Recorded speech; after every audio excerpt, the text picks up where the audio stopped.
hace instantes para tomar el control del sur del Líbano. Bueno, está Nicolás Malinowski, que es especialista en el sector energético y autor del libro Crítica de la energía política. Mira. Nicolás, un abrazo. Buen día. Julieta Tarrés, Paulino Rodríguez los saludan. ¿Cómo está? Hola, buenos días, Paulino y Julieta, ¿cómo están? ¿Todo Bien, bien? gracias. Muy bien. Bueno, ¿cómo leemos lo que está pasando en el mundo? Y finalmente, ¿qué crees que va a ocurrir con el petróleo, que es un poco el enigma, el misterio más importante a develar a propósito del impacto en la economía mundial y todos los aumentos que hemos atravesado en la Argentina y que están atravesando las distintas economías aquí y allá, digamos, ¿no? Bueno, sí que pregunta, Paulino. O sea, estamos viendo ya casi 30 días, un poquito menos, 25 días de conflicto iniciado en Medio Oriente por Estados Unidos e Israel cuando ataca al país de Irán. Y el domingo, esto ha tenido una repercusión, como bien vos decías, en el mercado energético global. Y este domingo, Fatih Birol, que es el presidente o el director de la Agencia Internacional de Energía a nivel internacional, declaró o anunció que este sería un conflicto con mayores consecuencias que las combinadas con el conflicto de Rusia-Ucrania y las de la década del 70 en términos de la crisis energética que se va a vivir en el corto y mediano plazo. Esto producto de que no solo, digamos, hay un conflicto de guerra, digamos, en Medio Oriente, sino que se bloqueó por un lado, como una respuesta de Irán, se bloqueó el estrecho de Hormuz, que es uno de los nodos estratégicos a nivel global para el flujo de mercancías y en particular el petróleo. Por ahí circula el 20% del petróleo y el gas natural licuado que se produce en el mundo, con lo cual bloquear ese estrecho de Hormuz ha provocado una escalada de precios, ¿no? O sea, estamos hablando de que previo al conflicto, o sea, en febrero teníamos un barril de petróleo alrededor de los $70 y ahora estamos alrededor de los $100 y tuvimos un pico de $120 hace unos días, ¿no? Y sin embargo, las medidas que está intentando tomar Estados Unidos para intentar bajar el precio del barril, lo que fue, por ejemplo, el 11 de marzo, se anunció la liberación de reservas por parte de la Agencia Internacional de Energía que conforma ese club 32 países. Estados Unidos sería el principal país que liberaría reservas para intentar bajar el precio del petróleo. No ha tenido el efecto inmediato que se esperaba, sobre todo porque días después, el 18 de marzo, Israel atacó o bombardeó South Park, que es uno de los principales yacimientos de gas en el mundo que comparte Irán con Qatar, y como respuesta también Irán bombardeó partes de las instalaciones de ese gasoducto, de ese yacimiento, perdón, de Qatar, ¿no? Entonces esto ha provocado una guerra, si se quiere, de atacar instalaciones energéticas, con lo cual está complejizando todo el mercado global de la energía. Y bueno, eso está, lo que vos decías recién también es interesante, cómo va a repercutir en la economía global y ya está repercutiendo, ¿no? Esto va a provocar una escalada inflacionaria seguramente en el mundo donde no hay país que quede exento de esto, ¿no? Ahora, Nicolás, cuando comienza la guerra, algo que destacó Trump cuando comenzaron los bombardeos fue: nosotros no vamos a intervenir ni vamos a destruir ninguna infraestructura energética. De hecho, hace 2 días amenazó con destruir una central eléctrica en Irán y después se desdijo, porque para ellos es más importante cuidar el flujo, justamente porque no quieren que el problema sea económico y que sea global. Ahora, las condiciones que impone Trump en la guerra son muy distintas a las que impone, por ejemplo, en este caso Israel. Israel no tiene problema en atacar, por ejemplo, la isla de Kar, que es donde está la mayor producción y la mayor, podemos decir, distribución del petróleo de Irán hacia el mundo. ¿Cómo ves vos de ahora en más si Trump se corre y sigue adelante la guerra entre Israel e Irán? Bueno, yo creo que Donald Trump está entrampado un poco en esa suerte que decís vos de cómo salir de esto, sobre todo cuando uno analiza la política económica de Donald Trump y por la cual él asumió, digamos, ganó las elecciones presidenciales, que uno de sus ejes principales era bajar el costo energético, sobre todo para Claro. Estados Unidos. Y estas medidas han sido contraproducentes en esa política, sobre todo en estos meses, en estos últimos días, perdón, aumentó un 20% el combustible dentro de Estados Unidos y eso está Sí. socavando la popularidad interna de Donald Trump. Ahora, ¿cómo va a salir Trump de esto? Hay que ver, digamos, lo que sucede. Claramente, vos decías, el sábado Trump amenazó atacar no solo una central eléctrica de Irán, sino todo el Dejarlos, sistema claro, de infraestructura eléctrica, claro, dejarlo sin sin energía luz. eléctrica para poder ingresar tal vez por vía terrestre al país de Irán, ¿no? Y esto provocó también una respuesta por parte de Irán diciendo, si nos atacan la infraestructura de energía eléctrica a nuestro país,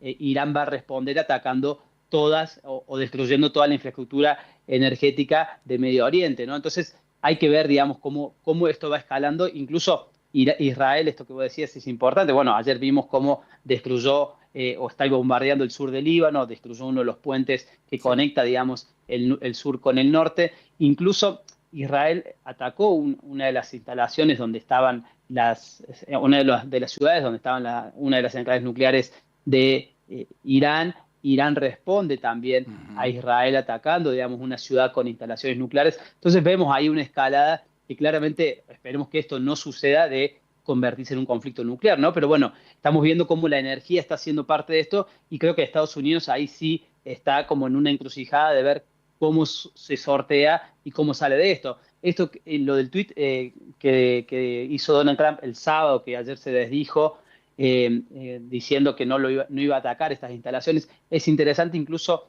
el Financial Times publicó ayer un artículo donde hablaba de una especulación por parte de esos tuits de Estados Unidos, con lo cual le suman a la complejidad más, porque acá, digamos, hay un mercado especulativo que está ganando mucho dinero, ¿no? O sea, si uno analiza lo más reciente, que fue el conflicto de Rusia y Ucrania, las mayores empresas que ganaron divisas o dólares, o como lo queramos llamar, en el año 2022, fueron las petroleras, ¿no? Entonces, acá el Financial Times mencionaba de que hubieron 6.200 operaciones en 10 minutos entre el tuit de Donald Trump o red social Trust, donde se especuló, cayó el precio del petróleo cuando publica Donald Trump, pero después vuelve a subir porque Irán desmiente de que haya habido ese tipo de negociaciones, ¿no? Entonces, durante ese lapso de 10 minutos, 15 minutos, hubo grandes ganadores, ¿no? Yo creo que ese es un punto definitivamente muy atractivo, Nicolás, porque me parece que se está corriendo el velo del Trump empresario,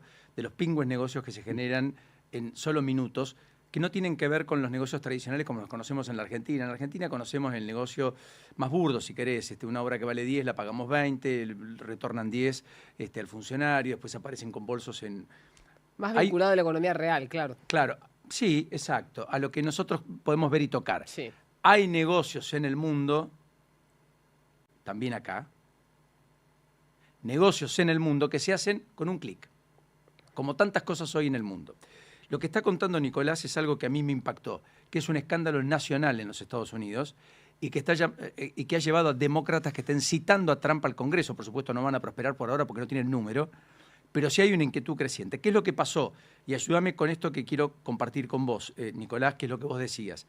5 minutos antes del anuncio de Trump, seguramente con alguien que sabía que tenía información privilegiada, sí, se compran en una sola operación futuros del Standard & Poor's 500 por un valor nominal de $1.500 millones. Correcto. Se vendieron contratos de futuros de petróleo por un valor nominal de $192 millones. Más de 4 a 6 veces el tamaño de cualquier otra operación durante el cierre del mercado. Los que estaban adentro de la organización se beneficiaron de las mentiras a plena luz del día. Sí, esto no es la primera vez que pasa, ¿eh? No, viene pasando con los aranceles. Cuando Trump anunciaba aranceles, sí, eso trastocaba los valores de muchos activos. Mucha gente había entrado antes del anuncio de Trump y después salía cuando... O sea, cuando sabía que iba a cambiar la condición. Vendía antes, sí, y después compraba mucho más barato 6 minutos después. Correcto. Bueno, ahora con el petróleo fue definitivamente muy harto evidente. Más allá de y amén de los negocios del yerno de Trump, que quiere la reconstrucción de Gaza como negocio inmobiliario y que ahora está aparentemente, dicen en Tel Aviv, siendo uno de los negociadores con parte del régimen iraní. Para, entre otras cosas, probablemente ir por algunos negocios mayúsculos. Yerno de Trump, casado con una de las hijas de Donald Trump, sin ningún otro cargo en la diplomacia norteamericana. ¿Vos crees, Nicolás, que estamos frente a la perspectiva de que alguien en el entorno de Trump está jugando de verdad con dólares todo el tiempo mientras en el mundo se cuentan muertos por día? Yo creo que sí, claramente. Incluso vos recién mencionabas esta suerte de ganancia con un clic, ¿no? Y también, no solo con un clic, sino también Donald Trump teniendo o dominando el mayor ejército del mundo, el más poderoso, ¿no? Entonces, hacen este tipo de maniobras. Yo pensaba recién también, si uno analiza los últimos movimientos de este año de Donald Trump en términos militares, ataca a Venezuela en enero, ¿no? Más allá de lo que uno pueda considerar de Venezuela o no, es la mayor reserva de petróleo del mundo que hoy está controlada por Estados Unidos.